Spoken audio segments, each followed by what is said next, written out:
এবার এক দফা শেখ হাসিনাকে কবরস্থানে পাঠাতে হবে। পালাবো না।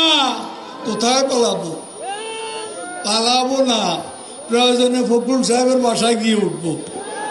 কি জায়গা দেবেন? না হলে ঠাকুর গায়ের বাড়ি আছে, ওই বাড়িতে গিয়ে উঠবো। ঠিক আছে? একটুকু একটা শব্দও বলবো না জমা দেওয়ার। কেন 10টা মিনিটও সহ্য হয় না, 15টা মিনিট সহ্য হয় না। এখন অপেক্ষা কার জন্য আসলে? হ্যাঁ, এখন অপেক্ষা কার জন্য? আপনার জন্য। মাসুদ, তুমি এখানে এসে আবার কি পুরানো খেলা শুরু করছো? তুমি কি কোনোদিনও ভালো হবে না? তুমি কোনোদিনও ভালো হবে না। 28 থেকে 4 তারিখ কতদিন হলো?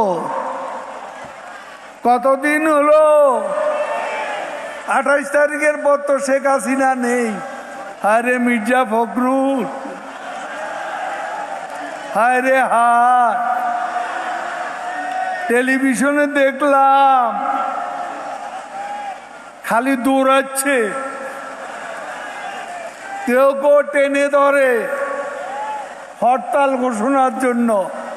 ওদিন বলেছে আমরা নাকি অলিগলি পাবো না, পালাবার পথ পাবো না।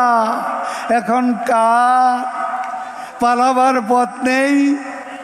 গয়েশ্বর বাবু ডিবি অফিসে গিয়ে কোরাল মাছ খাইলেন, ভালো তো। গয়েশ্বর বাবু কই?